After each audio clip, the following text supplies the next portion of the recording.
Hello friends, ladies and gentleman, नमस्कार, सत श्री अकाल और आदाब। मैं हूं आपका दोस्त एंड आपका होस्ट जसपाल ढिल्लों और आज मैं हाजिर हूं फोटोशॉप हिंदी ट्यूटोरियल्स का एपिसोड नंबर 41 लेकर।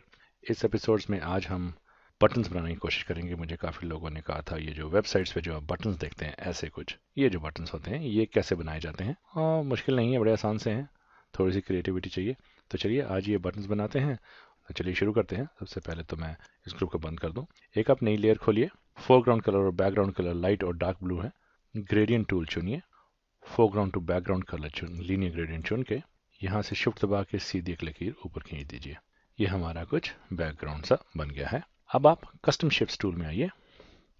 कस्टम शेप्स टूल में आके यहाँ पे राउंडेड रेक्टेंगुलर टूल मिलेगा आपको। ये टूल सेलेक्ट कर लीजिए और रेडियस, जो रेक्टेंगल की जो गुलाई है, जो कॉर्नर्स की गुलाई है वो कितनी हो, तो 25 जो मैंने रख के बनाया है वो 25 है। 25 ठीक है, यहीं से शुरू करते हैं। 25 रेडियस का हम यहाँ पे एक बटन, हमने ऐसे एक शेप बना दी है।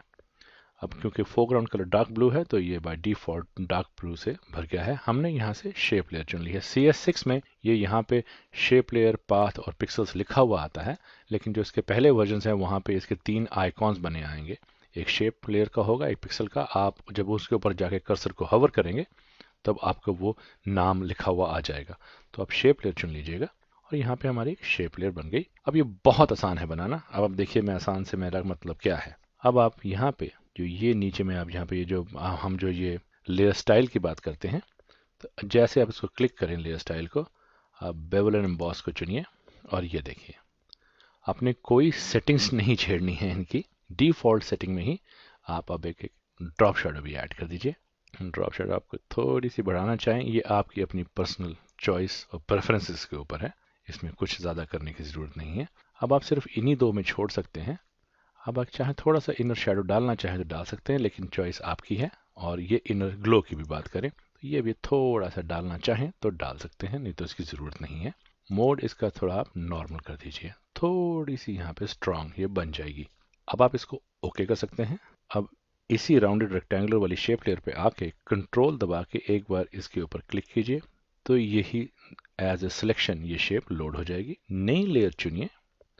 अब आप सिलेक्ट में आइए, मॉडिफाई में आइए और अब कॉन्ट्रैक्ट, हमने इसको छोटा सा, उसको थोड़ा छोटा करना है तो मैं इसको कॉन्ट्रैक्ट बाय से 15 पिक्सल्स कह देता हूँ। तो ये देखिए बीच में थोड़ा सा छोटा हो गया। अब ये हमारी 15 पिक्सल की सिलेक्शन हो गई है। अब इसको कंट्रोल H शॉर्टकट दबाएंगे तो ये सिलेक्शन तो बनी रहेगी लेकिन ये छुप जाएगी। कंट्रोल H, अब हमारी सिलेक्शन बनी हुई है। अब आप ग्रेडियंट टूल चुनिए और यहाँ से यही फोरग्राउंड टू बैकग्राउंड कलर का ग्रेडियंट चुनिए और अब यहाँ पर आके हमारी सिलेक्शन हालांकि बनी हुई है लेकिन छुपी हुई है तो हमें दिखाई नहीं दे रही।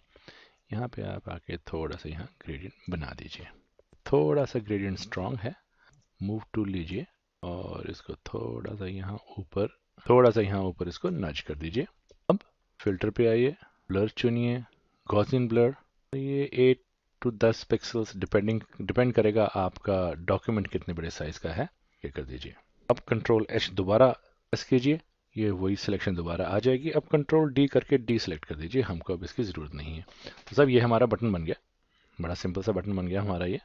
अब ये जो हमारी दो लेयर्स हैं, ये जिसके ऊपर हमारी रिफ्लेक्शन है और ये नीचे हमारा जो बटन है, इन दोनों लेयर्स को हमने आपस में मर्ज कर देना है। दोनों को सेलेक्ट कीजिए, यहाँ किसी भी ऊपर की इन दोनों में से किसी लेयर के ऊपर आइए, राइट क्लिक कीजिए और यहाँ पर आके आप कर दीजिए मर्ज लेयर्स।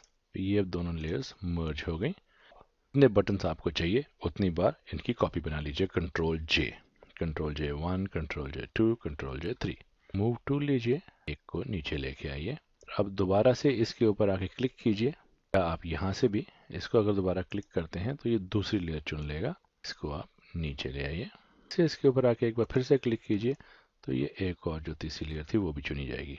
ये आपकी 4 बटन्स बन गए।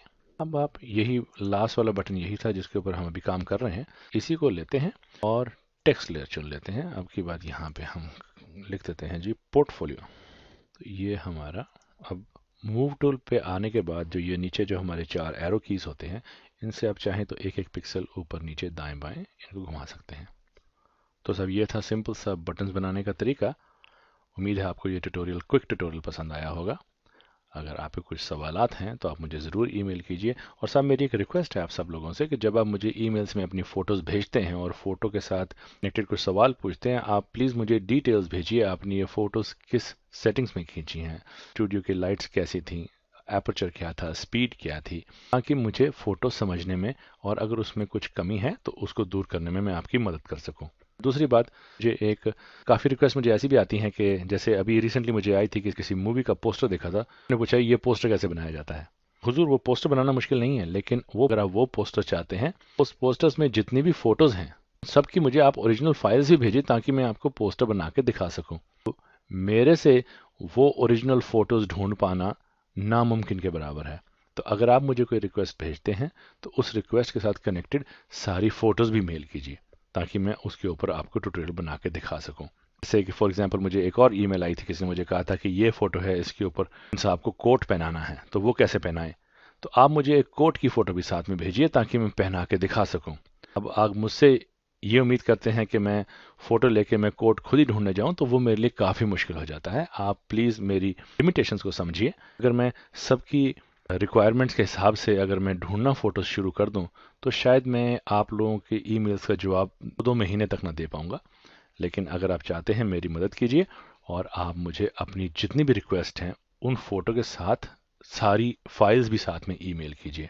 और एक और रिक्वेस्ट है कि मुझे किसी ने फोडियो लाइटिंग्स में वो मॉडलिंग, मेरे ख्याल से वो डिज़ाइनर कपड़ों की मॉडलिंग कराते हैं, तो उन्होंने उसको कुछ पूछा था उसके बारे में।